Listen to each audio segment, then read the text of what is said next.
business model that you're working on is not a static thing. It's not something you write down one time and that's it. In fact, it's something that you change over time because of feedback, and you make adjustments based on that feedback. So in this lesson, I'm going to talk about how do you adjust your business model, getting feedback from the marketplace so you can make the best business model you possibly can to be profitable with the ideal God's placed in your heart. First, prayer, right? Keep checking in with God until you have peace. Usually the first time you write out your business model, you may not have a sense of peace, like this is exactly it. You keep praying over it and you keep checking in with God until you have peace about it. Next, educate yourself. Learn all you can about your industry, right? And learn every little nuance about it. Well, not every little nuance, but learn as much as you can about it, right? So you can see, well, how did this company do it? How did that company do it? You're not trying to copy, but you're trying to get inspiration. Next, conversations. A lot of entrepreneurs miss this piece of the puzzle. Conversations. You want to talk with potential customers and others in your industry, right? You want to have conversations, say, hey, here's what I'm building. Would you buy this particular thing? Do you see anything wrong with what I'm asking about, right? You want to have conversations and talk these things over with potential customers and others in your industry. Unless you're in an industry that's highly suing people and stealing ideas, don't worry about trademarks and patents and stuff. Just go tell people what you're doing, see if they want to buy it, get some feedback, right? Have conversations. Next, you want to do is do some experimentation, right? What you want to do is you want to try out various versions of your business model to see which one works.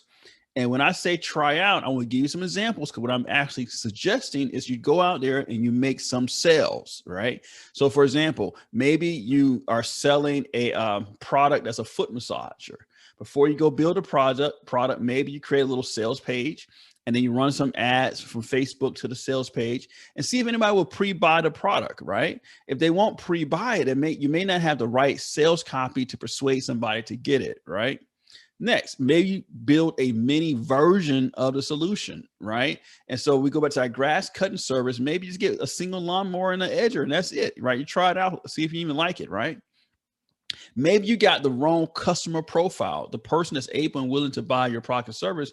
Maybe you just got the wrong demographics. Maybe you switch that up a little bit. Experiment with changing that out.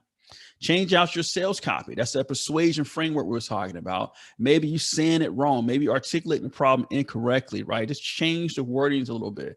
And there's many other things you can do to just do some experimentations.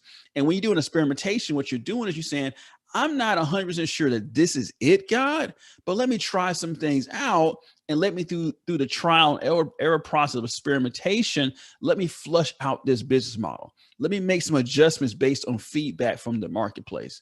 We need to make some adjustments, right? Next, and these last two are really, really important, right? Did you just enjoy it, right? You did the product and service for a few customers.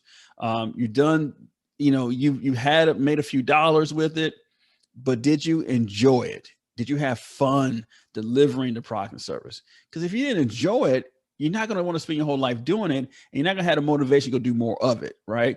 We do the things that we enjoy, right? Things that are hard, things that are grudges, the things that we don't want to do. We have a way of self-sabotaging that and not actually doing it. So after you tried it out a couple of times, ask yourself, did I even enjoy doing what I was doing, right? If you didn't enjoy it, let's make some changes. Last, profits. Are the profits, revenue minus expenses, what you need for your life? Don't create a business that's going to keep putting you in the hole. Create a business that generates profits that's able to support the lifestyle you believe God wants you to have, right?